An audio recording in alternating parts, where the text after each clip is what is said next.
Transportation and Environment Committee. We have a packed agenda today. Today, the committee will take up the WSSC FY22 operating budget, the FY22 Fleet Management Services budget, the FY22 Utilities NDA budget, the FY22 HOA Road Maintenance Reimbursement NDA budget, the FY22 Rockville Parking District NDA budget, and the FY22 Vision Zero NDA budget.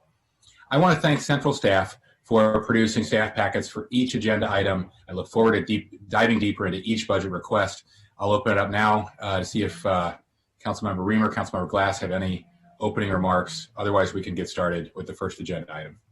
I just wanted to say today, you may want to comment a bit on the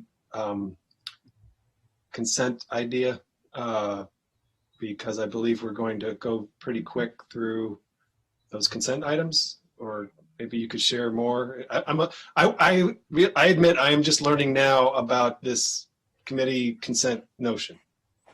Okay. So, Naeem and Dr. Orland prepared those packets. Yeah, I think they've all been grouped together. Anything you want to discuss, obviously we can discuss. Okay. But I think the staff judgment was. Okay. Pardon me? Oh yeah, sure, of course. Okay, great. I wasn't totally sure. Okay. Let's proceed with WSSC. Thanks. Okay. Mr. Levchenko, are you all set? Yes. Before I get started, I just want to mention I do have some slides that I think get us through this budget pretty quickly. But I did want to note we have a number of officials and staff from WSSC here on the Zoom call, including Commissioner Bayonet and a number of senior staff from WSSC Water. So I didn't know if they wanted to make some opening comments. Mr. Beach, how are you? You're muted.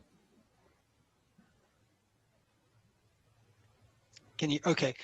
Good afternoon. Sorry about that. No, we don't have any comments to make. Just wanted to send General Manager Reed's regrets. She had a long-standing doctor's appointment. She wasn't able to reschedule. So unfortunately, she won't be here, but we're pretty well represented as usual. So thank you. No problem. We'll suffer through with you and all the other staff. We wish her well, and glad to have the heads up about that earlier. Okay, I'm going to share my screen real quick, and we'll get started.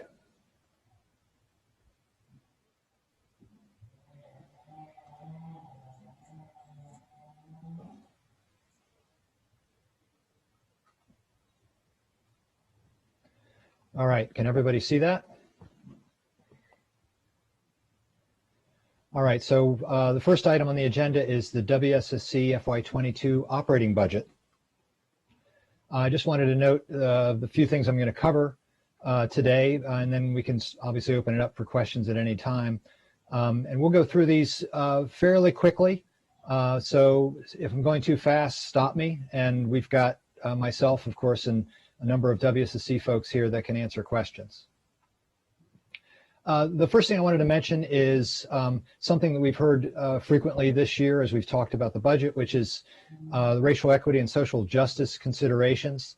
And I've noted in the packet, and I've sort of replicated it here on the slide, that staff had conveyed these similar questions to WSSC that had been forwarded to the county departments from the Office of Management and Budget, just to get a sense of how this process might work in WSSC and some of the programs that may already be going on that touch upon this issue.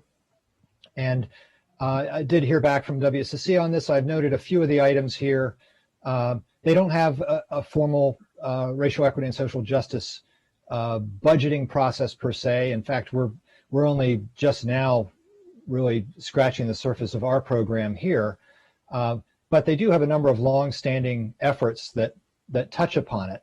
And I noted here, including their supplier diversity and inclusion program, which is basically their implementation of their long-standing disparity study program, or work to implement recommendations to address the disparities identified periodically in these reports they do. They also have ongoing workforce diversity efforts. Also, their customer service program touches upon certainly affordability issues, and we'll talk a little bit more about that in the budget. So that's certainly a major effort, and we've seen a significant increase in staffing in the customer assistance area, and we see that in this budget too. And then also more specific. Oh, sorry. Go ahead. Can you elaborate on the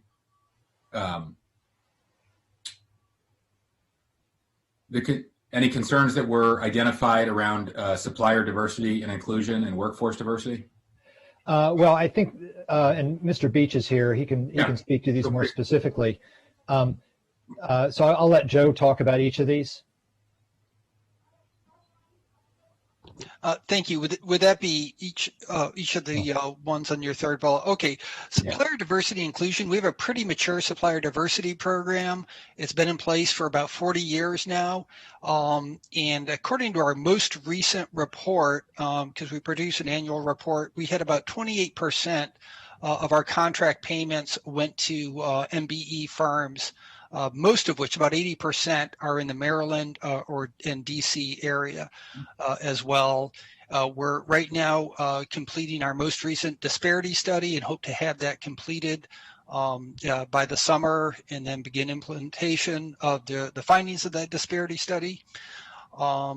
Workforce diversity, I can get you specific demographics later. We are a majority African American organization. I think we do have a very diverse workforce. We're not being complacent about that. And we're developing a dashboard right now to sort of drill down at different levels in our organization to make sure that we're doing succession planning and all of our recruitment and hiring sort of in accord with those goals as well. Our financial assistance programs, we've really had to look at very closely in light of the pandemic. We briefed you on that before, and we expect to continue to make some enhancements to be more responsive to the communities. And we've done a lot of work just over the past 6 months on drilling down into the different communities within both Montgomery and Prince George's County where we're seeing the highest concentration of delinquencies. And so that's just an ongoing effort that we have. And the final bullet is something that was suggested by Mr. Lubchenko. We talked to our utility services department, and their initial reaction was, well, most of what we do are responses to emergency breaks in either sewer lines or water main breaks. But they want to take a deeper dive into both counties to compare the emergency response with what our planned rehabilitation efforts are for both water mains and sewer line replacement in both counties. And we'll be back to you once we complete that analysis. Thanks, Joe. Can you comment any more on, yes, I know WSSC has a well-established supplier diversity program. The concerns I've heard over the years usually have to do with a relatively small, quote unquote, small group of or limited group of suppliers getting all the contracts for goods and services, and inadequate attention to broadening the universe to all the MBE companies that are in the DMV area. Do you have anything to say on that? I don't. I've got to admit, I haven't heard that issue before, but I can talk to our Director of Supplier Diversity, Courtney Edmonds, and get her responses and provide that to you as well. Yeah, one other thing I did want. Yeah, one other thing. I've raised it with others, and it would be great maybe to get a meeting with some of the folks I could, perennially hear that concern from. Okay, absolutely. Yeah, thanks. Just one other thing to mention is that we are right now working on our community bank program, similar to the county small business reserve program, where we're going to be proposing some changes to the regulations. We call it our business investment and growth program, to allow for regional minority depository institutions to participate in that. And so we're sort of broadening that and doing special outreach to the MDI banks in Maryland and DC to see if they're interested in participating. Okay. That's great. Could you send us the information on that as well? Sure, we'll do. It's an interesting area. I'd love to hear more about it. Thanks. Sorry to hijack the meeting, but yeah, I guess Keith, back to you. Yeah, no, the only thing I was going to note is, as with the county government, that we're very early in that the council is very early in its process of how it's going to implement this RESJ lens, if you will.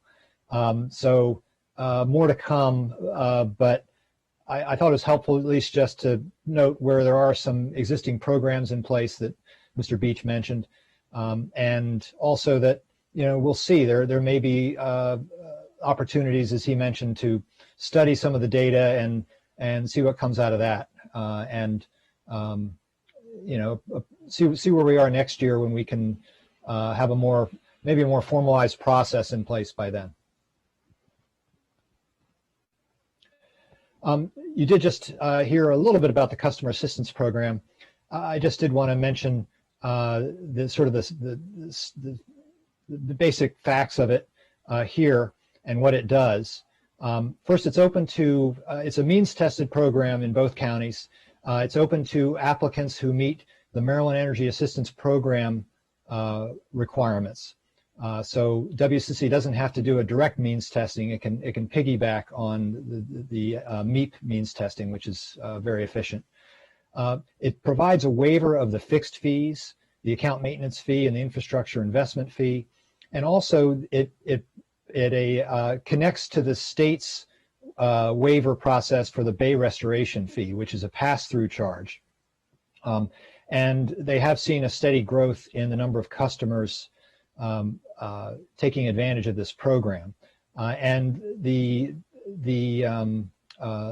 I think going forward, the big issue we'll see is WSSC is trying to expand this effort to include what we call indirect customers. These are folks who use WSSC water, but for instance, if they're in a multifamily building, they may pay the management company their water bill, or it's built into their rent, rather than paying WSSC directly. So they don't have a WSSC water bill where they could get these fees reduced. So WSSC is looking at a program where the indirect customer can benefit from this program as well. All right, just getting into some of the budget. Each year, as this committee is aware, we start with a spending control limits in the fall, and I've noted the limits on this chart: new debt, water and sewer debt service, water and sewer operating expenses, and then the maximum rate increase. And I just wanted to note where things stand with that. The rate increase limit, or the rate increase that's proposed, is the same as the limit. The water and sewer operating expenses are slightly above the limit, but they are offset by revenue adjustments, so there's no impact on the rate. And then the new debt and debt service are actually below the limits, and we'll talk about that in a little bit. And just to note, the executive recommendation, which is shown here, is consistent with his recommendation of supporting the FY22 WSSC budget as proposed. Keith, before you move on, can you remind us what we did in the last budget and what the CE recommended? Actually, I have some rate history coming up, if you're speaking of rates. So that'll be something I can show you in a minute. And actually, this chart here does show the approved rates, or the approved rate from last year, which is 6%. This is a portion of WSSC Water's long-range financial plan. And as with the county's financial plan, it's intended to show how one would balance revenues and expenditures over, in this case, a 6-year period. The one key point here, as you can see on the second line, is the rate increases, or the rate increase requirement, in order to meet the metrics or the policy metrics in this financial plan. And there's a couple reasons why we're seeing, as we have seen in the last few years, pressure on rates. And first, as we've talked about before, water consumption, which is their water production and water volumetric rate revenue, which is their highest or their largest source of revenue, has been flat for 20 plus years. In fact, I think I have a chart here. This shows per capita water usage. So as WSSC's customer base has grown over the last 20 years, the per capita usage is down significantly, which has led to flat water consumption, which means in some cases even declining in some years. which means they don't get the benefit of growth on the revenue side to offset expenditures on the expenditure side. So that's one piece here. A couple other assumptions to note.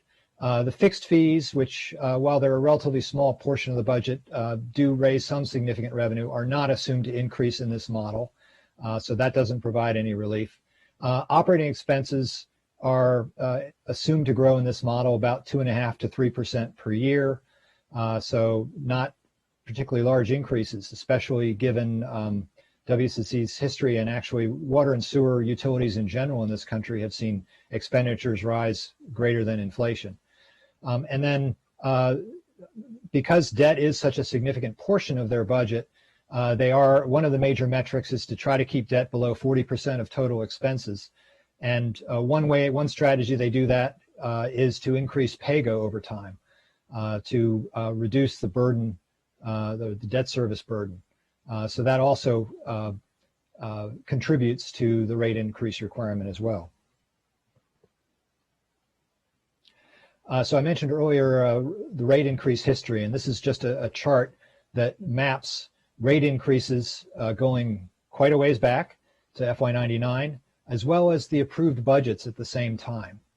And I actually stop it in FY15 because that's when we had significant changes to the fixed fees, and so it messes up the numbers a little bit. So for just illustrative purposes, this provides it from 99 to 15.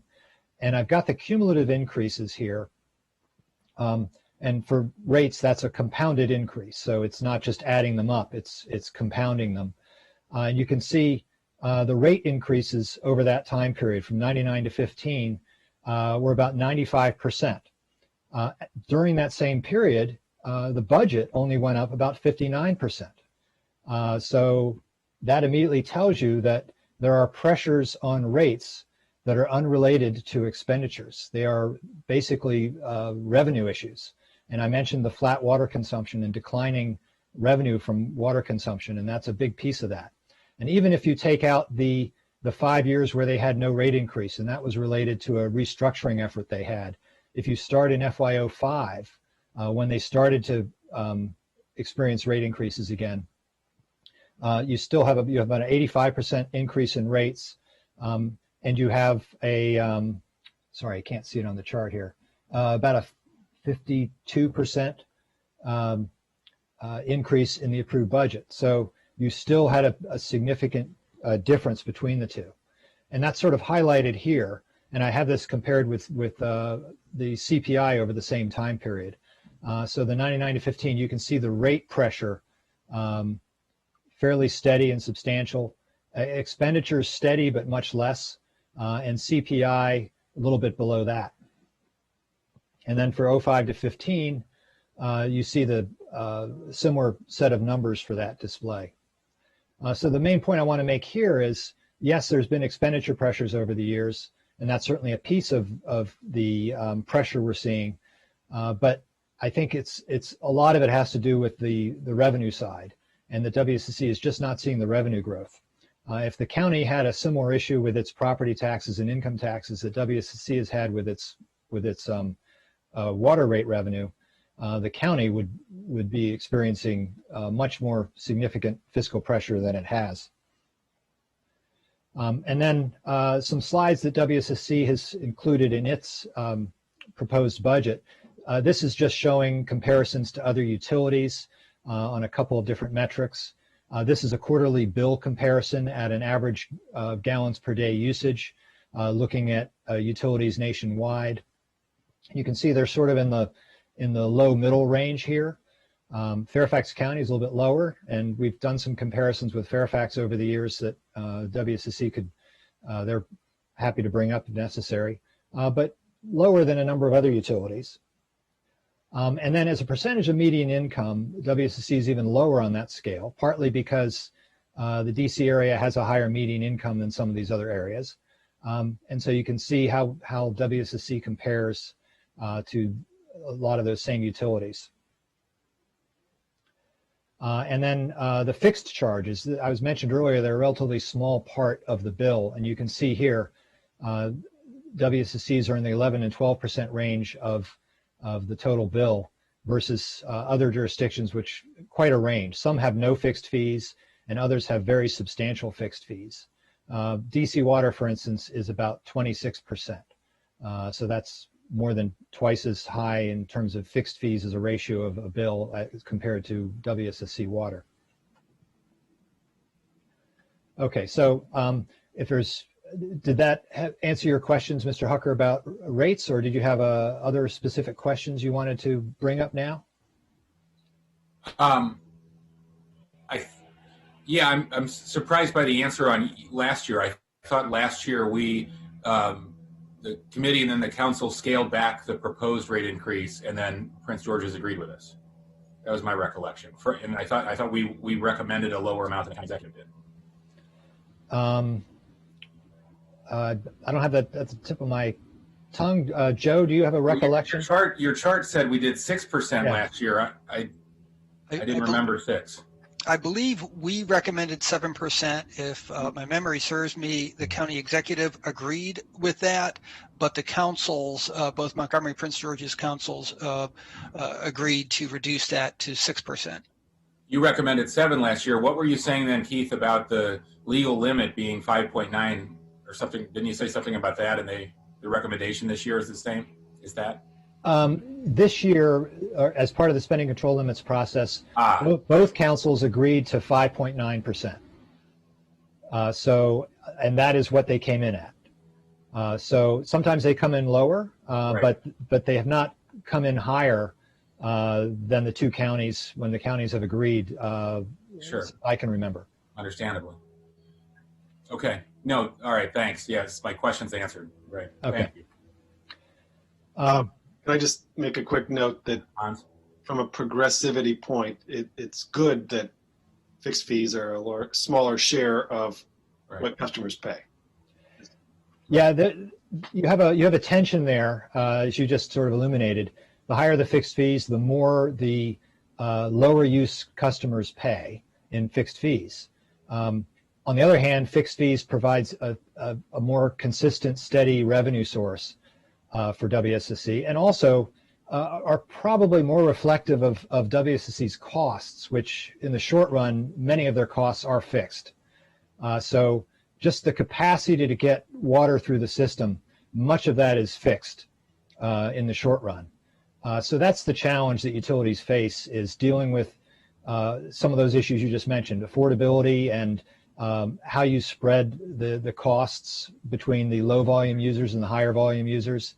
And actually that's an exercise that WSSC went through a couple years ago when its rate structure was significantly changed.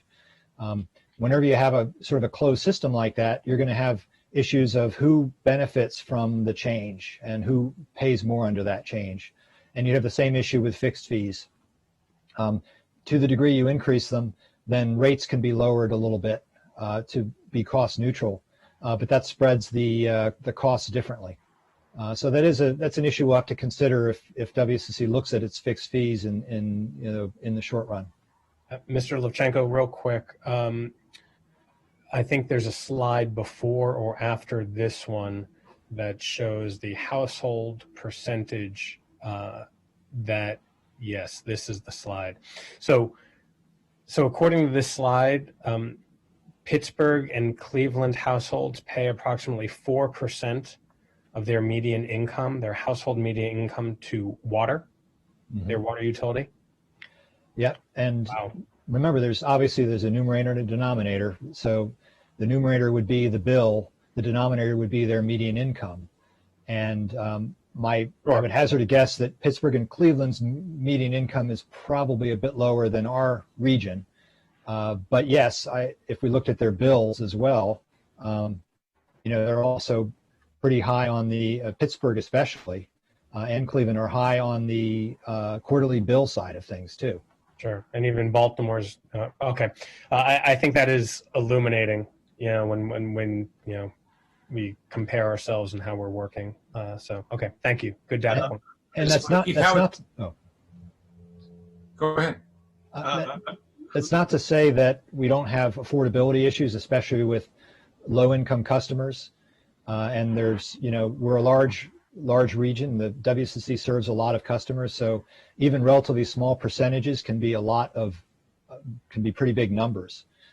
So we still have to look out for that, that side of the customer base that falls on the lower end of this median income spectrum. I was going to say, I think, is there a correlation here with lead pipe replacement? Does Pittsburgh, DC, Baltimore, do they have a lot of work that they are having to pay for to replace lead pipes and old pipes? Some of those are older cities, and that's extremely expensive. So I just wonder how much of that is that the water that they're paying for versus the other work that they have to do. Well, I think nationwide, many water and sewer utilities are facing aging infrastructure issues, some older than others. Certainly Washington, D.C.'s had its share, especially with their combined sewer system and their lead issue. So I'm sure there's a story behind each of these. But I think common throughout the nation is that many of these systems are facing that sort of recapitalization issue.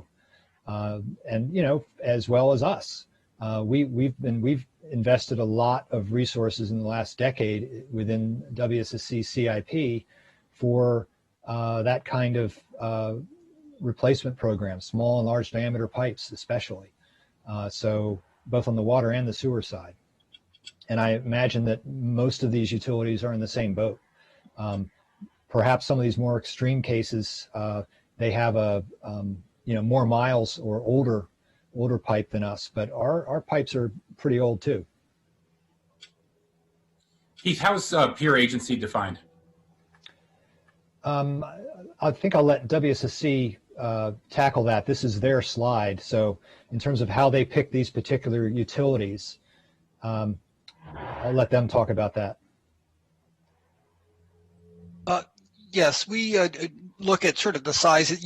You're not always going to have a match in terms of number of customers and miles of pipe and so forth, but we look for larger scale urban utilities or suburban utilities that are more comparable. Of course, you have like Chicago or New York, they're going to be much larger than WSSC Water, but we do look for those larger water utilities. I believe we're in the top 10 of water utilities in the country, so we're looking for the major jurisdictions or independent utilities to compare ourselves against. And New York's not on here, is it? Yes. There There it is. Sorry. Sorry, beg your pardon. Okay. Towards the top. New York is all one, right? It's all one system, right? I believe so, yes. In LA? Yes, in fact, I think the Los Angeles utility also has a power component to it as well. I think It's LA Water and Power. Maybe that's why they're not on here. It could be. Okay. I'll Anyway, have to go sorry. back and look. Thanks, Keith. Thanks, Joe. Okay. Next, I just wanted to briefly talk about the system development charge. This is the proposed rates for FY22. They actually match FY21, so no increases proposed by WSSC Water at this time. The maximum allowable charge you see to the right is what the state allows us to add each year based on a CPI calculation. That's not actually what is charged, but it is the maximum amount that we could charge. So each year we do that calculation, and so that number changes. But for the charges itself, WSSC is not proposing an increase at this time, and there has not been an increase for many years. I had mentioned in our capital discussions that there is a BiCounty group that WSSC Water has put together looking at the developer repayments for water and sewer infrastructure that developers build that benefits more than just their property. And there are some potential changes there that could add some liability to WSSC. And in those circumstances, we'd have to look at whether rate increases would be needed in order to offset that. But we're not ready to pursue any of those recommendations at this point. In fact, the two councils will need to be briefed on that when that's ready. So that's still to be determined. But for now, for FY22, we're showing the same rates as are in place for FY21. Steve, can you, Keith, remind us why they're negligible for 6+? I can't speak to that.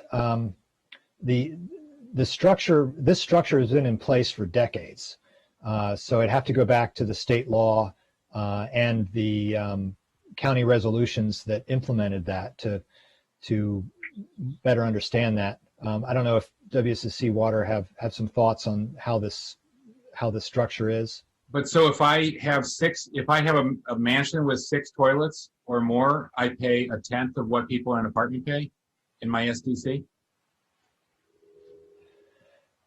I think that is for the additional toilets. That's not for each. I think you're paying up the scale. Is that right, Joe? I believe so, and I'd probably have to get back to you on this. Maybe Mark Brackett, who has been sort of managing this subject for us on the fiscal side, could speak to this. Mark? So somebody with 6 is actually paying $31.35 plus 88 is what you're saying. Actually, the way the code is written for the smaller normal residences, as you see, up to 5 toilets, they pay the fixed fee you see there. When you get above 6 toilets in a residential, they're talking about extremely larger properties, we actually go back and count every fixture in the house. So that number would be quite a bit higher than the 5 toilet number you see there, if that makes sense. Well, it does. So you're saying the chart is wrong, though. That's the margin. That's not the cost for 6 toilets. It may be cut off on your slide, but those are the rates per fixture count. So we're going to count every sink in the house is $88, every shower is $88, every toilet is $115, and that's the same rates that we use for commercial property. So any commercial property, a hair salon is going to have lots of sinks. It's going to be counted up that way. If that makes sense. An office building, we're going to count every fixture and assess the SDC charge based on the fixture count. So once you push beyond, say, a 5 toilet residence, we say, we're going to go in and count all the fixtures. We're going to count the sauna. We're going to count the hot tub. We're going to count everything. Mr. Hooker, this is Glenn. The chart, you see the asterisks after 6+ toilets per residential and after non-residential, and there's the note at the bottom. Right. But still 6 times 88 is a lot less than 31.35. Is that still discounted essentially?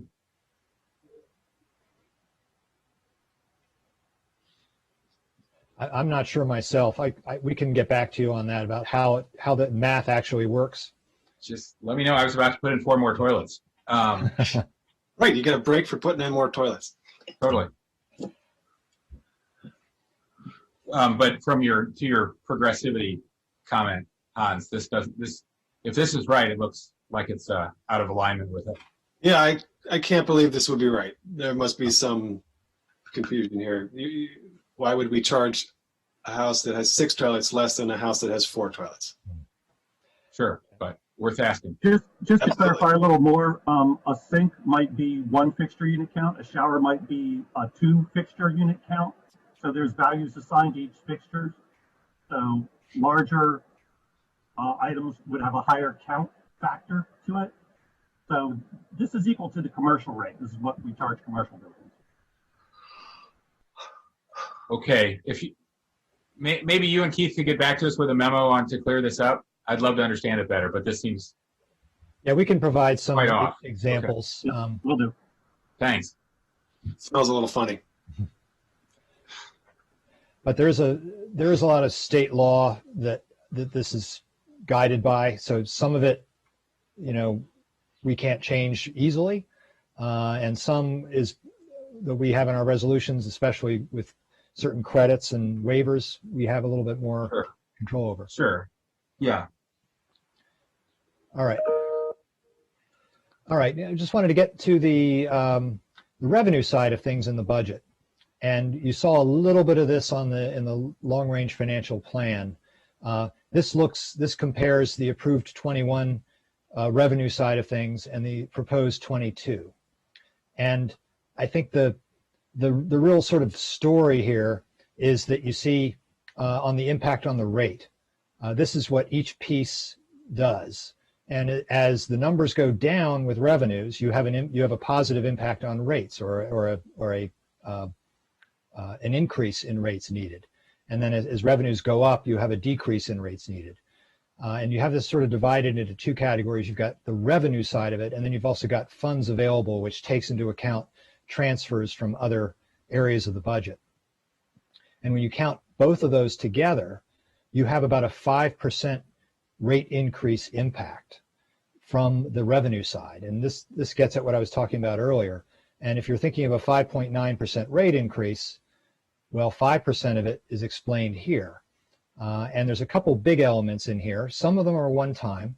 We have the use of fund balance, which for many years we would try to target that towards one-time uses of spending. But WSSC is trying to preserve its cash on hand and is proposing to zero out the use of fund balance in 22. So that's a one-time hit on revenues or on funds available. And that's an $8 million change. So that's about a 1.18% rate increase equivalent. Similarly, they've had a significant downturn in interest income. So you're seeing a big drop there. Can you just state the reason behind the use of fund balance? Well, just for many years, both councils have identified items that WSSC was doing that they were supportive of, but were concerned about rate increases. And right. WSSC for many years has had excess fund balance right. to tap into, and we've tried to use it expeditiously for one-time items. However, now, while fund balance is still an important metric, the more important metric for WSSC that they've identified in recent years is cash on hand. And their cash on hand is actually below their policy level. So one of their means to improve their cash on hand is to increase their fund balance, which means you can't necessarily use it from year to year. That brings it back down. So part of this strategy is part of their long-range financial plan to increase their cash on hand.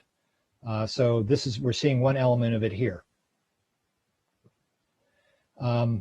The volumetric rate revenue I'd mentioned earlier, it's showing a significant decline too. This is mostly on the sewer side. Sorry, Keith, and what percent reserve do they have? Their reserve is I think it's a 10% policy level, but their cash on hand is really the driving factor because they would require a higher reserve than 10% in order to meet their cash on hand requirement, which I believe is, Joe, if you can help me out, I think it's between 90 and 120 days, which is the industry metric that they support.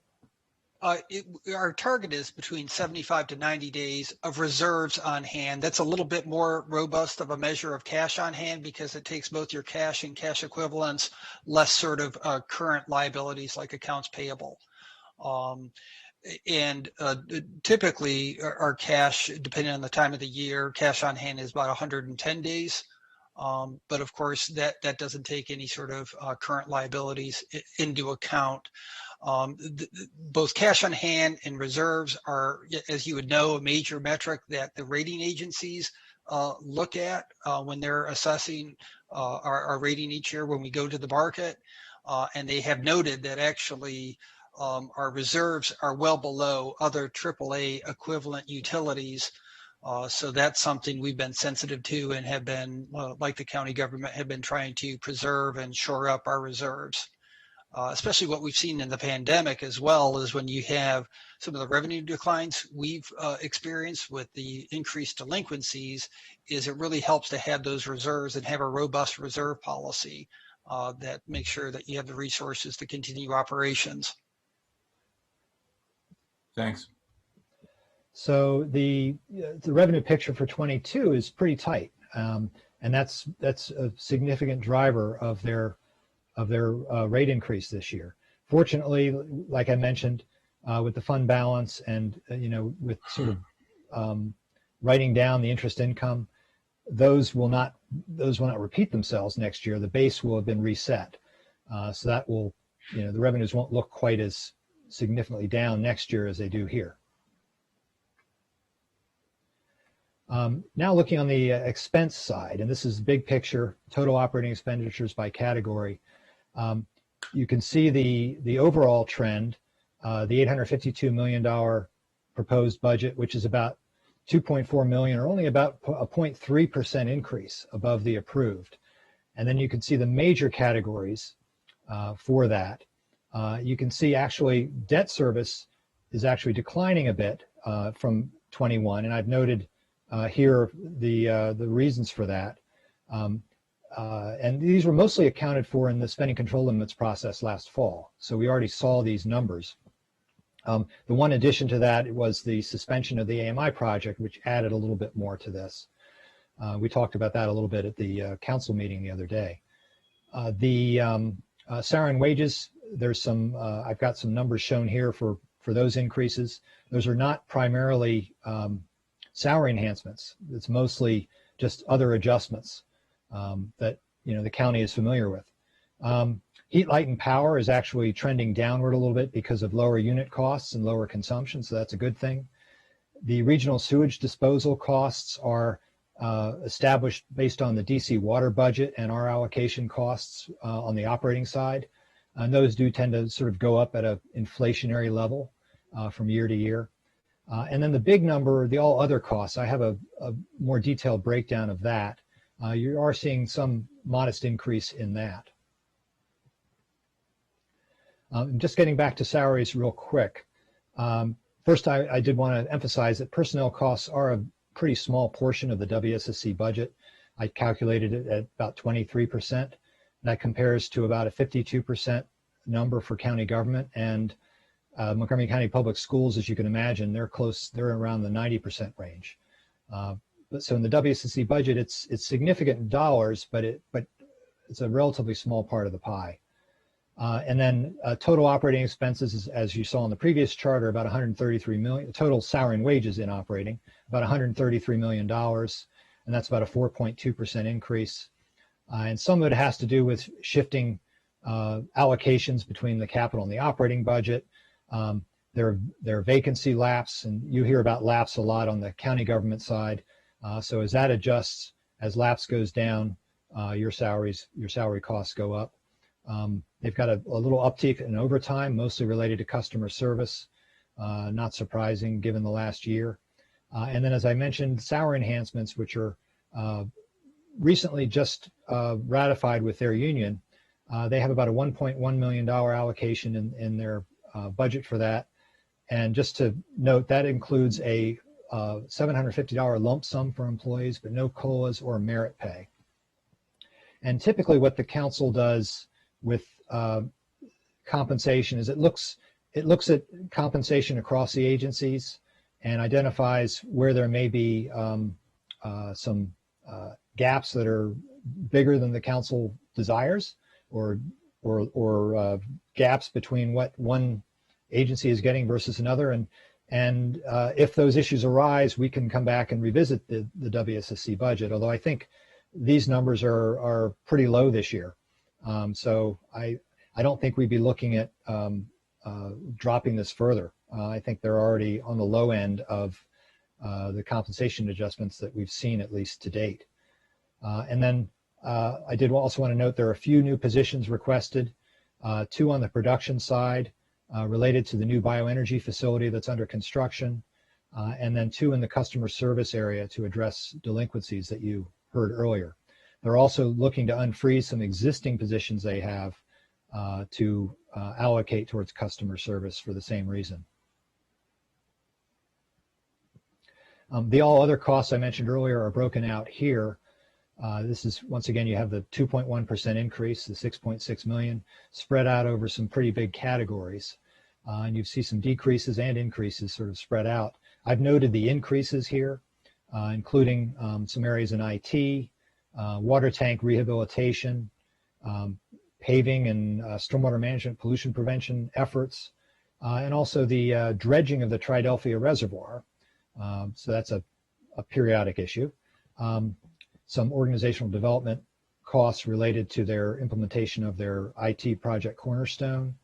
And then a drinking water master plan study, which would also be something that should be done on a regular basis, but not every year. And then, as I mentioned, they did find some offsetting savings to bring that number down to the 2.1% increase. So how does this all come together? You see the revenue and funds available on the top of this chart, and then the expenditures at the bottom. And this is just the rate-related costs. So these numbers are slightly different because some of the costs you saw in the operating budget don't hit rates exactly. They're general fund, not rate-related funds, but pretty close. So here you can see the revenue impact, the 5% I mentioned before, and then the rate impact of these categories gets you another almost $1 in rate, and that brings you up to the 5.9%. That basically is covering that $40 million gap that you see here. So that's how the numbers come together. I did want to mention, and WSSC's included this in their proposal. There's a number of items, priority items that they would like to do, but are not accommodated in their current budget. And so, the committee has seen these before, including the a flushing program to deal with discolored water complaints and water quality issues, speeding up the large valve repair and replacement inspections, fire hydrant maintenance cycle as recommended by AWWA, and then a couple other items here, the plumbing and gas fitting inspectors, and some right-of-way maintenance. So these are areas that come up during their budget discussions but don't quite make it in. And these are actually quite similar to what I was looking at some past packets. These are quite similar to the same items, or very similar to the items that they had regretfully not done a couple of years ago as well. And so these are issues we have to consider during the spending affordability process in the fall, and what different levels of rate increase might allow WSSC to do. We don't necessarily have a full budget in front of us at that point, but we at least have the broad parameters, and we can get some idea from them about what they're likely to be able to do under different rate increases and what may have to be deferred again. So these are staff's recommendations. They're noted on the front of the packet. First, as we talked about earlier, and we'll get more details to you about the structure of the system development charge, but staff's recommending approval of the rates as proposed, which are the same as FY21, with the maximum allowable charge being increased as allowed by state law by the CPI adjustment. And then staff's also recommending approval of the 22 operating budget as proposed by WSSC Water and as recommended by the executive.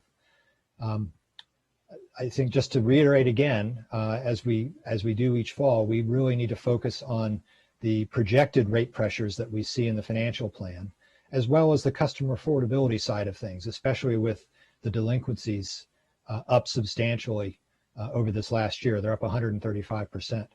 And how that's going to evolve over the next year, whether some progress is going to be made on that or if we see continued deterioration. And that'll be a significant issue we'll have to look at next fall. So that's what I have. And as I said, we've got lots of folks here that can answer questions, or we could go deeper into some of these issues.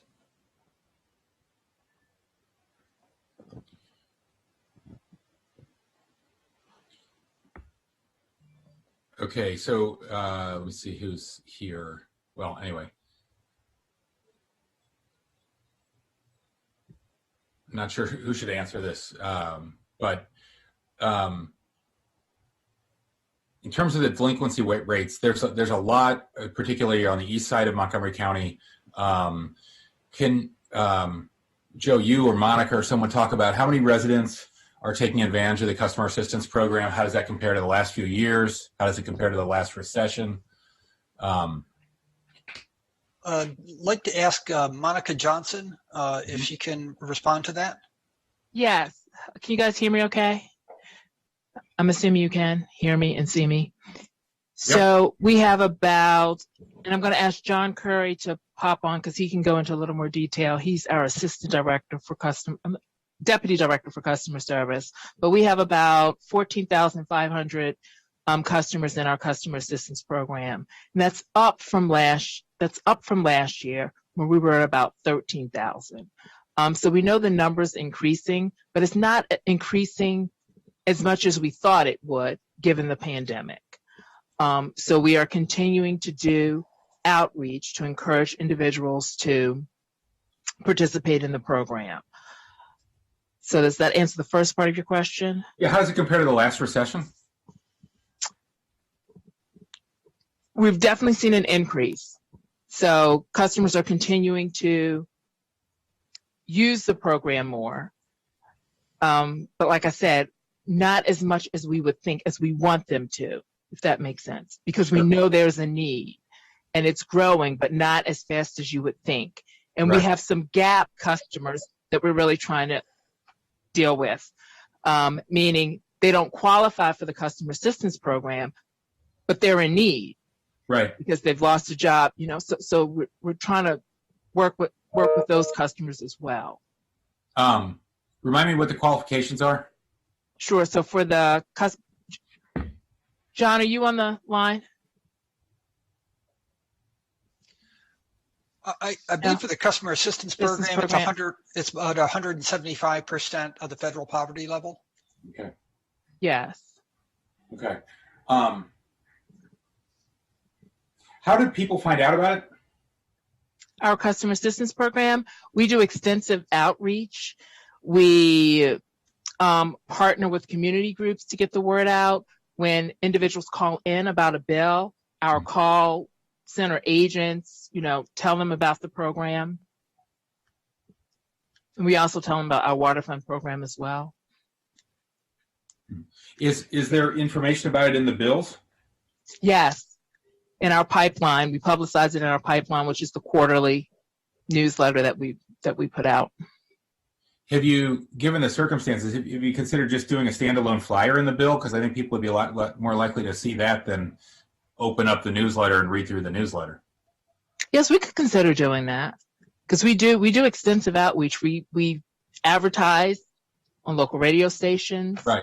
We, you know, any suggestions you have for how we can get the word out. Yeah, I mean, I always love the effectiveness of bill inserts on a lot of issues because they're so, you know, affordable and everybody sees it. Yes. For anybody still receiving snail mail, which I imagine is a lot of the folks you're trying to reach. Exactly. Could you, I had asked about this Tuesday, but could any of you talk about anticipated federal funding? What you're seeking, how you would use it? Right. So there are two Monicas. So Monica McKenna can jump in and provide. Fair enough. Yeah. Sorry. Can provide some details. Yes. So good afternoon, Monica Marquina, Government Relations Manager in our IRO office. So any federal funding, again, we're waiting on guidance. Any federal funding would come from the states to the counties to us. So there's no direct funding to either assist our customers or, quite frankly, WSSC Water. It would have to be to pass through the counties and the states. So again, we're waiting on guidance, and the counties would get more information before we did on what that distribution would look like as far as the levels. So we've only heard very closely. Yes. We have our federal lobbying team. They keep saying in the next few weeks. Congressman Brown's office.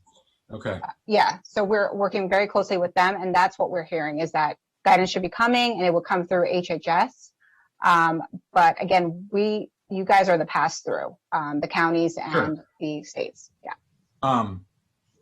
Councilmember Reamer and I had both previously expressed support for revisiting WSSC's process for providing SDC credits and reimbursements to developers who sink a lot of their own money into building large-scale water sewer infrastructure. Can you give us an update on that effort? Okay, so as Keith mentioned in his packet, we did form a BiCounty working group to look at some alternatives to doing that. What we did is we developed a proposal that would remove the geographic restrictions on how the SDC revenues could be distributed. And we looked at different guarantees. Right now, we have up until 20 years to reimburse developers for those MOU credit reimbursements. And if the money's not there after 20 years, the obligation lapses. And so what we proposed was a 10-year guaranteed reimbursement with no geographic restrictions. We've met with the MBIA back in February to present this proposal. We've met at least 2 different times with developers in both counties to get their feedback as well. We've met with both economic development corporations, both counties, to get theirs. And we have one last outreach event, which would be a meeting in Prince George's County that the county executive's office is putting together with some other developers and county government staff to discuss this as well. We have not gotten, I would say, a lot of feedback. Not surprisingly, I think they like the increased flexibility.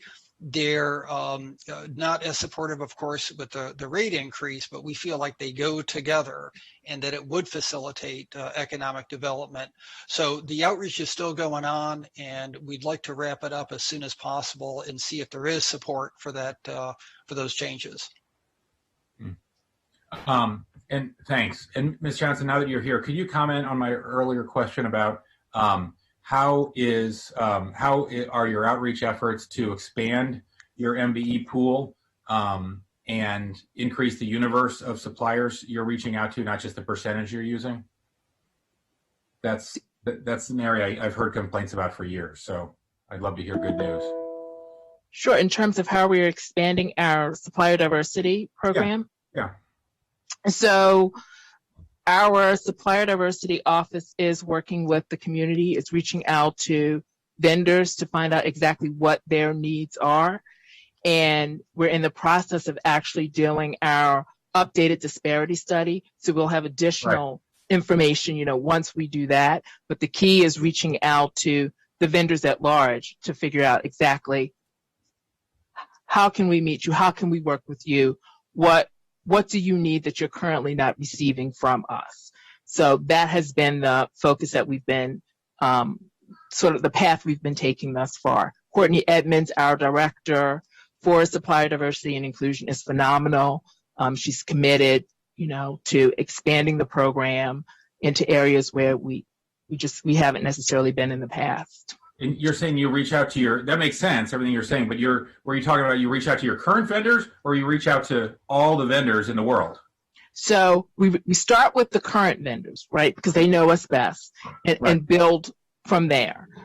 Then just doing general outreach when we have when we were having more public meetings before the pandemic, our gatherings, getting more individuals interested in what we're doing, making them more aware of what we do, the types of services that we provide, because some vendors don't realize that as a water utility, you need accounting services. You need things that you wouldn't necessarily think about as a vendor.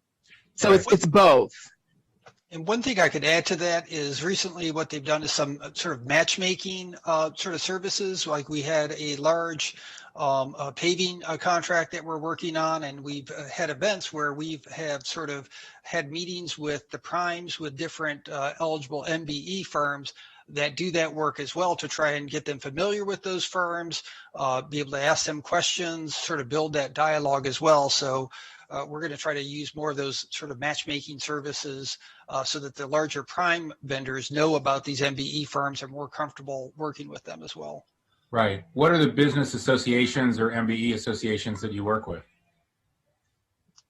So we work with the Supplier Development Council. We'd have to get you the actual list. I can't tell you off the top of my head, but we can get you a list. You know the timeline for the disparity study?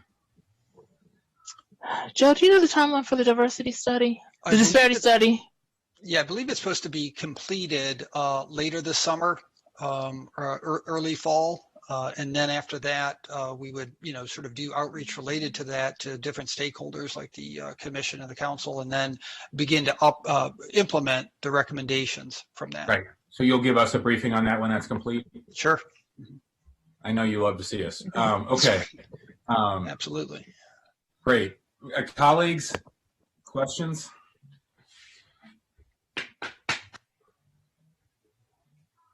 Yes. I'm just trying to find a note I have here.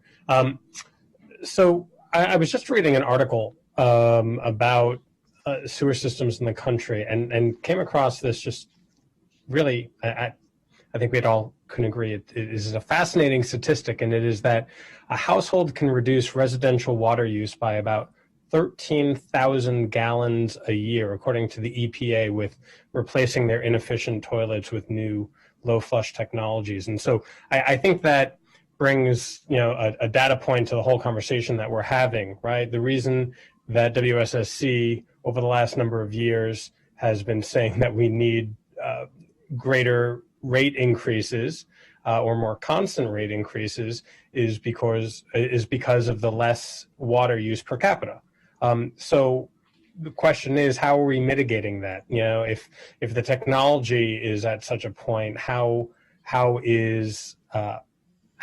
you all, how are other water agencies adapting to the times? So we've got a few different strategies to deal with that. One is on the expenditure side. We've talked to you before about our supply chain management efforts, where we sort of have cross-functional teams that look at our major procurements for ductile iron pipe, chemicals, all of our major categories of spend, and look at how can we drive those costs down? How can we control those costs? How can we sort of introduce more competition to do that? So we've also had a lot of success in sort of managing our group insurance programs, refunding our debt, look at our big spend items to sort of control expenditures in that way as well. The other is we're looking for non-rate sources of revenue. And so that's related to a lot of our innovation efforts, where we're looking at different technologies we have developed that we can license and sell to others. And I believe, Monica Johnson, we are working on some different patent pendings as well. And we're looking across all of our sort of real estate assets to see if there are, opportunities there as well. We recently issued an RFP for the Littonsville depot site to see if there's developer interest in that. So we're looking at both from the expenditure and the revenue side. How can we identify non-rate revenue that can sort of keep the operations going, but also become more efficient and cost effective on the expenditure side as well?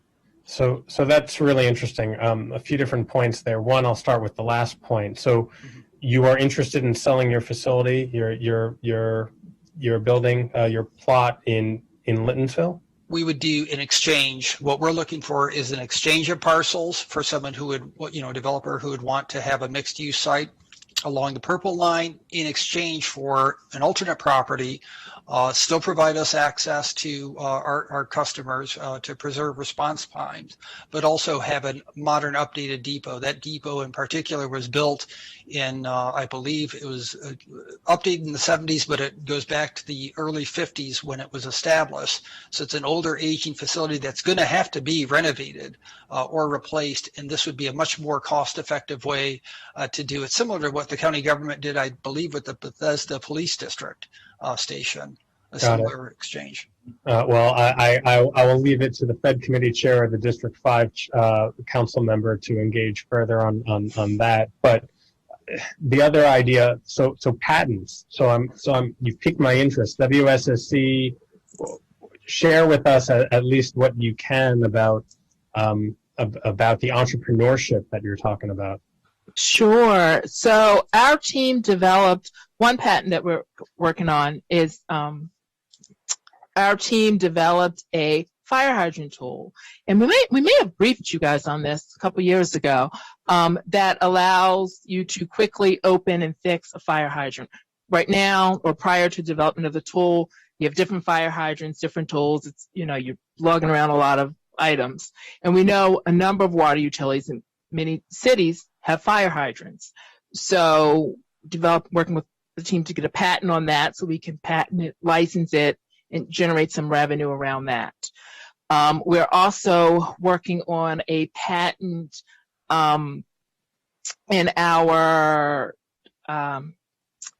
plants through the distribution system for how we monitor valves and opening and shutting valves. So we're looking at that technology. We have an innovation office with an innovation team that's constantly looking at ways to develop tools, improve on processes. And then once we do that, we take it to business development and see, hey, can we get some revenue from this? So it's pretty exciting. Sure, you got ideas in your bat cave, right?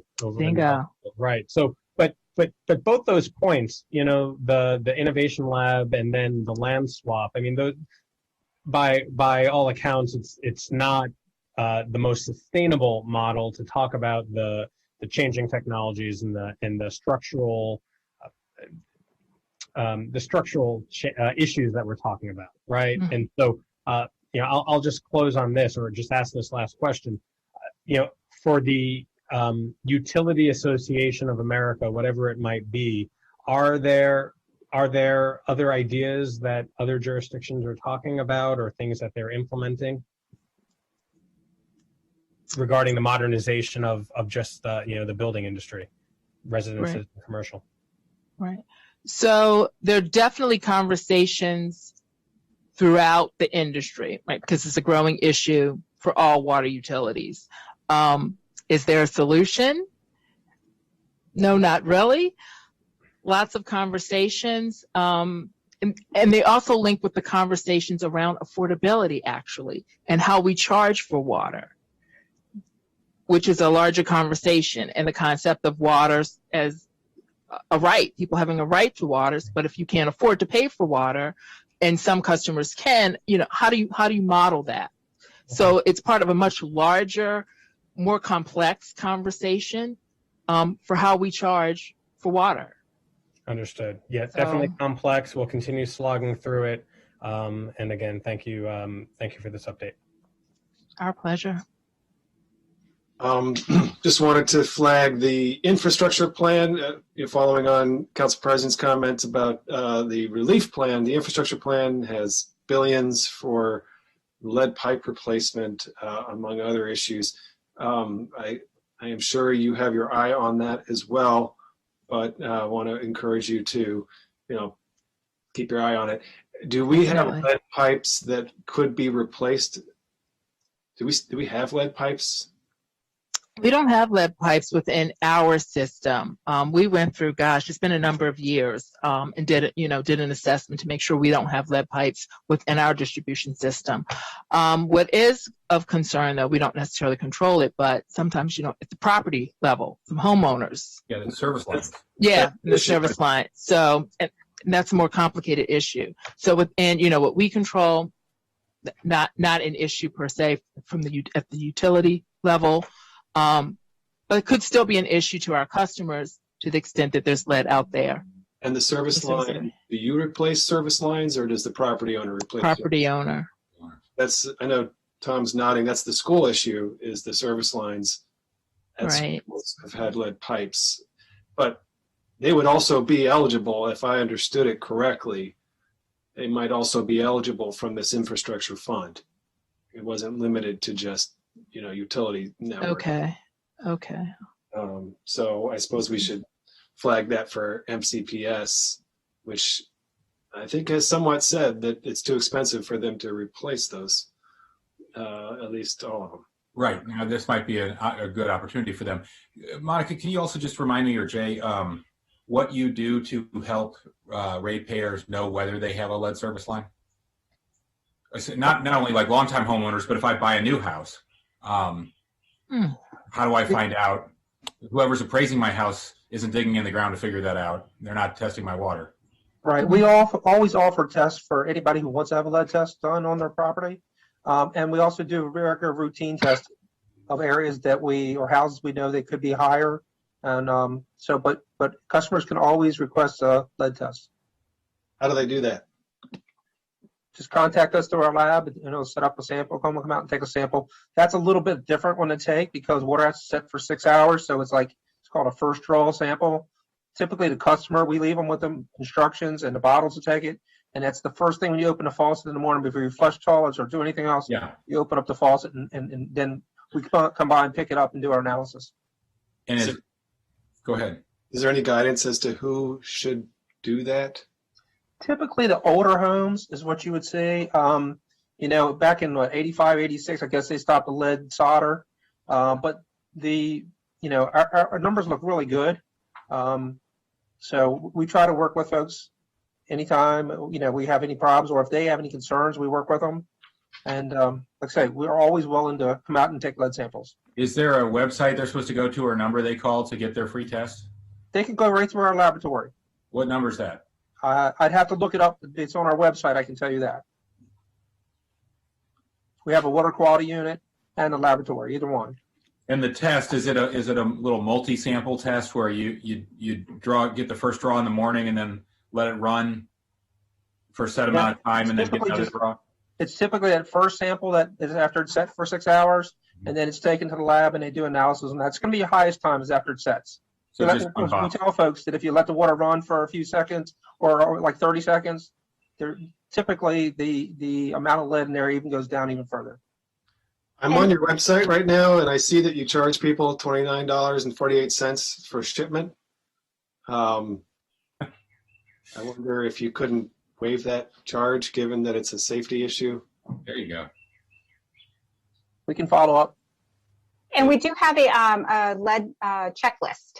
So if you're trying to evaluate whether it's something that you should even do, it does provide some helpful information on a checklist on our website as well. So like a home before 1978, and then various factors. I mean, if you all, Councilmember Reamer's right, if you all could just waive that, that is the last thing we need is it's hard enough for families to become aware that this is a problem and to know what to do about it and go to a website and order your kit. The last thing we would want is any family then not testing their water because they don't have $29. We'll definitely look into that. The cost of impaired kids is a whole lot more than $29. I can work with WSSC on that and see what the revenue impact would be of that. I don't think it would be a lot. How many of these do you get a year? I bet not too many. I think the ratepayers should pay generally for a system where they for everybody, yeah. Access. It's a cost that should be socialized. We'll look favorably on your next rate increase. Thank you. Okay, so please, can you get back to us on that? That would be great. Sure. Hans, I don't know if you're finished. Well, I just want to say, while everyone's here, I'm glad you're moving forward on the Littonsville RFI. That is so important to fulfill the vision that the council adopted for that incredible area of the county, and we really need WSSC's collaboration. And when you succeed with that, when we succeed with that, it's just going to be a really outstanding improvement. So thank you for doing it, and keep us posted, and we can follow up at Fed as well. But I think it's probably more germane to have it followed up at T&E, to be honest, where your budget is reviewed and so forth. So, please do keep us posted, and want to support you there, and let us know if you encounter any obstacles or barriers to getting that done. Thanks. Okay, I think that's it for the questions. So we have a recommendation in front of us. Is that without objection, colleagues? Yes. Terrific. Okay, we have a proposed budget. Thank you all. Thank for all you. your hard work. Appreciate it. Good to see you. Thank you. Thanks, Keith. And colleagues, now we can move on to these consent items. I can't give you a lot more information on the consent process, Hans. I'm not sure. I don't think I proposed it, but I don't oppose it. Right. I was just trying to understand it. So my understanding point. Well, maybe Glenn. Can I explain? Yeah. Dr. Orland, please. This is how it was explained to us, and apparently it was run by the council as well. Is that these are budgets where certainly staff has found no issue. In most cases, there are no changes or very minor changes, and the thought is you just almost immediately just adopt everything the executive recommended. If, however, if you have a clarifying question or a simple question that can be answered easily, this would be an opportune time to do it. But if it is any more wider discussion than that, then the idea is that the item would be rescheduled for a later time. Right. Okay. That was our instructions. You're talking on me that this is probably a tactical response to the discussion we had, the memo I sent out, pointing out that we're still under COVID rules, essentially. We have a lot going on. We are meeting remotely. Our staff cannot conduct committees at the same time like we normally do for technological limitation reasons. So we wanted to just, I think the staff has probably fleshed out how we would operationalize those assumptions, that recommendation, with this being one. Like let's identify the items that we can move ahead on with little committee consent calendars, and if anybody wants to pull them off and discuss their individual things, that's fine too. So, and I understand that staff for these things, for these items are not here, so we can't really direct questions. I think they are. Well, we have. I think we have for the NDAs. We have OMB staff, I think, available for each one. But like, for example, DOT is not here today, right? Right, but none of these budgets are DOT. I thought the fleet. No, that's not today. Fleet is DGS. DGS. Yes. Yeah, DGS. Okay, but is DGS here? We do have Jamie Cook, Chief Operating Officer for DGS, available on the line. Great. Well, and then I'll just add that I had requested, trying to understand this consent calendar, I requested a follow-up conversation outside of the budget regarding the Vision Zero NDA, given it is 1 year since that position's been created, and just we should have a conversation. And we'll definitely have that. I've spoke with your staff and also with Wade Hollins, also on the line. And after budget, probably this summer, June or July. We haven't had one since January of 2020, so we're overdue. It'd be a full council briefing with all the usual suspects. So are we going to whip through these items then? I think so. I think Mr. Mia is here for items A and B. Is that correct? Or that is correct, yes. Okay. Yes. So please. Sure. So items A is, let me just pull it up. It's your fleet management services budget for FY22. Staff recommendation is to concur with the county executive's recommended budget. There is just 3 items with cost changes. One is $168,000 for purchasing 2 solar vehicle chargers for the county's electric vehicle fleet. These are not the buses; these are the light-duty electric vehicles. So we recommend staff is okay with that purchase.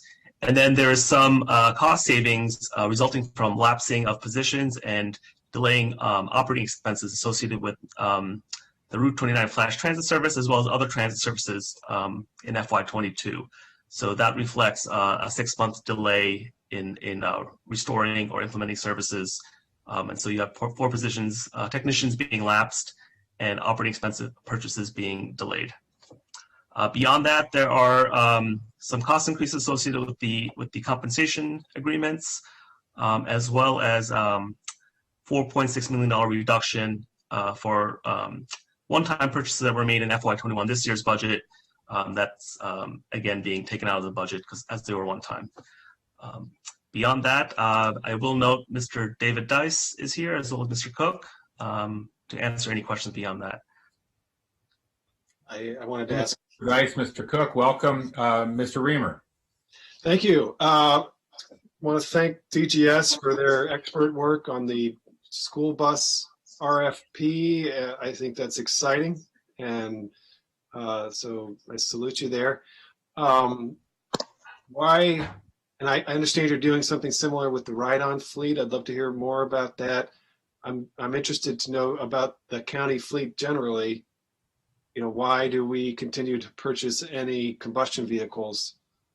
Why don't we just switch all to plug-in?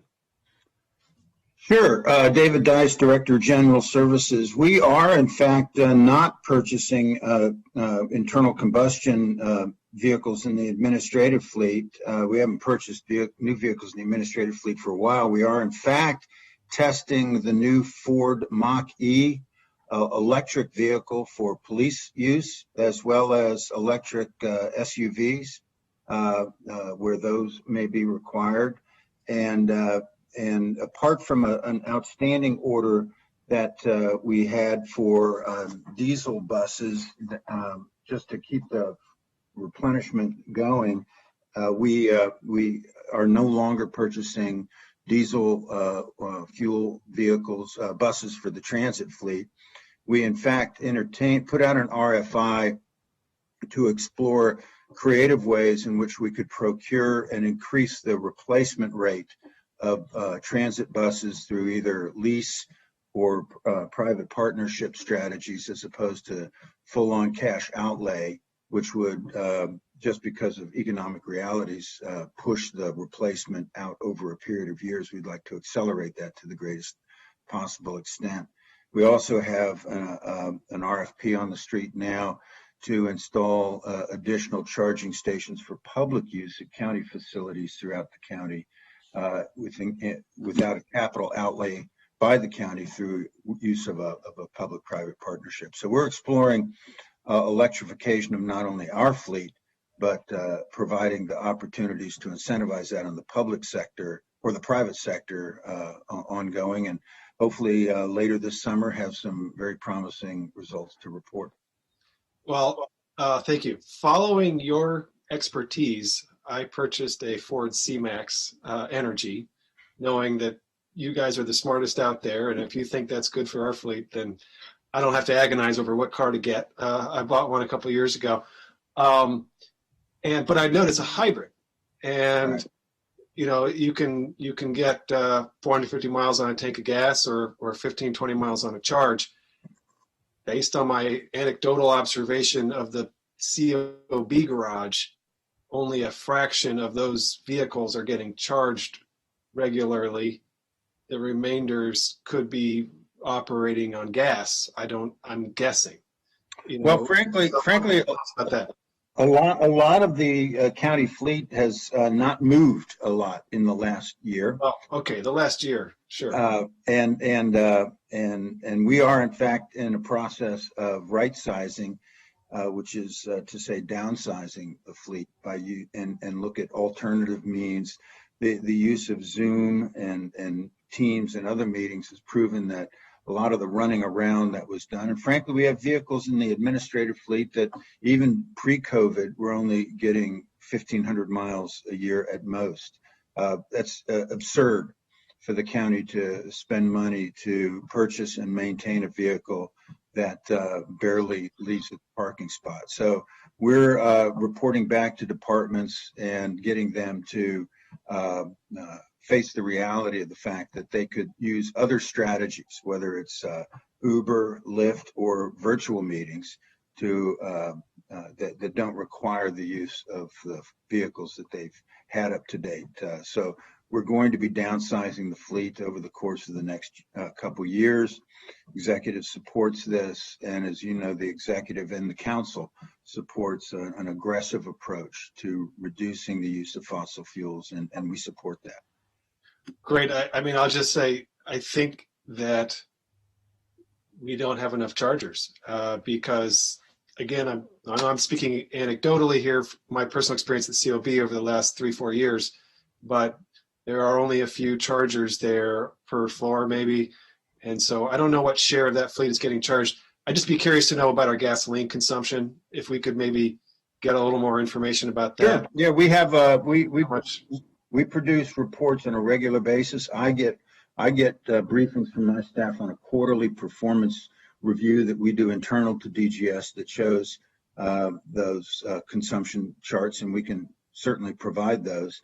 We agree that there's an insufficient number of charging stations, which is why We have had the aforementioned RFP on the street to increase the availability of charging locations at county properties throughout the extent of the county, and the new microgrid and charging infrastructure that we'll be putting at Brookville will be able to charge 70 buses, electric buses. So that's where we're focusing initially the conversion of the fleet. Once the infrastructure is completed at Brookville, we'll do a similar infrastructure at the Gaithersburg MTOC depot. Thank you. And is that RFP, are you optimistic about a good response to the RFP on more charging? Yeah, very much so. We've already had a pre-proposal conference that was robustly attended, and we're anticipating a equally robust response. Okay. Thanks. Well, to follow up, maybe we could get a fleet report from you. Tell us what you are thinking the next couple of years will look like. I'd be very interested. Okay. Maybe a fall presentation, but tell us what you envision. Like, how many cars are you going to be able to get rid of? What's the gasoline consumption today? Where do you think it can be in 2-3 years? I just would love to see all that pulled together. Absolutely. Yeah, we can do that, and we'll work with council staff to schedule that for the fall. Thanks. Councilmember Glass, any questions? No, I'll just add that I appreciated this conversation as my 2010 Honda Fit is needing an update and clearly want to go green. So I appreciate. I'll ask inquiring, leading questions to all of you, because I think all of you have good cars. Well, I'll just add this to Councilmember Glass's comments. There's tremendous advances occurring. It's not in the vehicle; it's in the battery. And that's where the technological advancements are occurring over the next few years. The key is to get miles out of the batteries. Interestingly enough, though, even within our administrative fleet, individual trips are very, very short. So charging is not a problem for the county administrative fleet, but for personal vehicles, that's really the challenge is the length of the drive that you can get, and it's improving. Great, thank you. David, we just talked to WSSC about this topic, but I'm wondering what's DGS's supplier diversity percentage these days, and is it on the uptick or the downslope? No, it's not on the downslope. It's a bit higher this year than it was in the past, and it typically is in the around the 30 percentile. A lot of of course, the work that we do is promoting both MFD and local businesses through the majority of our subcontracting on construction contracts. The other contracting that we do on the maintenance side is pretty diverse. The areas that we tend to focus a lot with and working with the Office of Procurement's diversity crew is getting prime contractors to increase their use of minorities in their subcontracting. We don't have many, if any, currently minority general contractors. There frankly are not that many around. We would invite their participation as we have in the past, but typically on the prime side, we get very little participation, but on the sub side, we get pretty robust participation. And you don't have a prime contractor requirement? For minorities?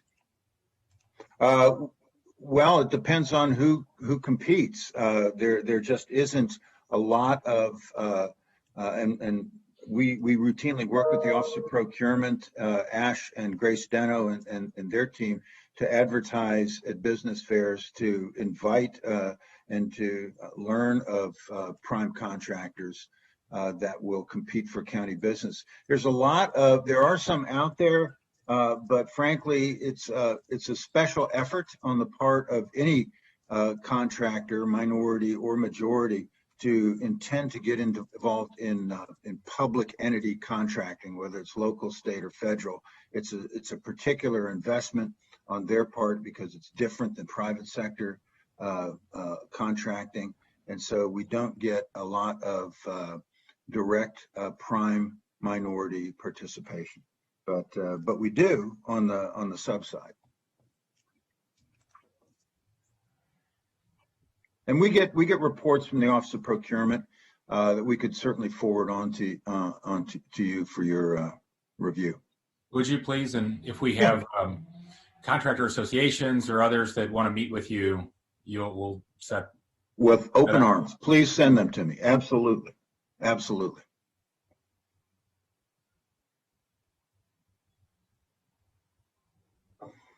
Okay.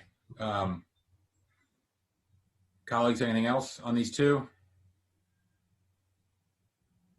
Okay, I think we're good. Mr. Dice, it's always nice to see you. Thanks for sharing your knowledge with us. My pleasure. Okay, Dr. Rowland, I think we can move on, I guess. Okay, we have 4 NDAs. The first one is the climate response, which is the newer name for what used to be the snow removal and storm cleanup NDA. This amount of money hasn't changed in 12 years since it was first started with the last recession. And what this is an account that both DOT and DGS can charge for their snow removal work beyond what's in their budgets. And so exec's not recommending any change, and I recommend approval. I'm good. Okay. Okay, the next is the Homeowners Association Roads Maintenance Reimbursement Non-Departmental Account. This consists of 2 programs. One which is to reimburse HOAs in the county for the maintenance of the roads that they do, they're responsible for. And the idea back in 1990, when the law was first passed, was that the county the executive would recommend the average amount of money per mile that it takes to maintain a county road and apply it to these roads, subject to council appropriation, except for the very first year. That has never been met for about 20 years or more. It was only a fraction of that amount was allocated under that program, and for the last 12 years, none has been allocated for that program. The second part of the program is what's called the state program, which is effectively pass-through of highway user revenue from the state to the county back to the HOAs for certain types of roads which are eligible for highway user revenue. The largest beneficiary of that is Montgomery Village, and there are a couple of other HOAs that do. So the exec's recommending the same budget as last year, $62,089. No change. I recommend approval as well. And I'll reiterate my recommendation from a few years ago, which the council didn't do at the time, but I'm bringing it back forward again, which is after budget, we should consider whether or not just eliminating the county program entirely. Since in good times and bad times, the councils and the executive has not shown any interest in funding it. Not an issue for today. Okay. Next one is the Rockville Parking District non-departmental account. This goes back several years as well. This was the agreement between the county and the city of Rockville as to our share of the cost of the operation and maintenance of the Rockville Parking District, mainly tied to the fact that county employees work in the Rockville Library park for free. And so there are 3 elements to this NDA. One is a payment in lieu of taxes. One is a contribution to the cost of the debt service for the garage, and one is a reimbursement for the revenue that the employees would be paying if they paid for parking. The estimate from the OMB that manages this is that the budget is virtually the same as last year. It's actually $700 less. So I'm recommending approval of that as well. Sounds good. And finally, Vision Zero. This is the budget strictly for Mr. Holland and his benefits and salary benefits, and some like $49,000 for operating expenses that he controls directly. Most of the Vision Zero program, of course, is operated and funded in DOT and the police department and to a certain extent other agencies as well. And as Mr. Glass referred to and I referred to earlier, we do plan to have a full council briefing on Vision Zero sometime this summer. But in terms of the budget itself, it's only going up by 1.3%, and I'm recommending approval. Sounds good. I'm sorry, it's going up 3.1%. I had that backwards. Numerically dyslexic. 3.1. Sorry. I don't know if that's a thing. Okay. I just made it up. Councilmember Reamer. I just wanted to welcome Mr. Harrigan. I'm not sure if we had you for the committee, and are you OMB? Thank you, council members. Appreciate it. Thank you. Thank you. You're with OMB? Yes. Terrific. Okay. Welcome. We're glad you're here. Thanks for your analysis. He's the new Brady Goldsmith. Oh, where did Brady go? DOT. Okay. So we'll continue to see Brady. Oh yeah. He's actually on the line as well. All right, good. I'm sure Derek will be his own man. Right, of course. Right. We'll prepare lots of probing hard questions for you as well, Mr. Harrigan. Thank you. All right. And that's all I have. Okay. I think we're good. Okay. All right. Thank you. If there's anything else, colleagues. Okay. Terrific. Thanks, Glenn. Thanks, Derek. Very much appreciate it. Talk to you soon. Bye. Thank you all.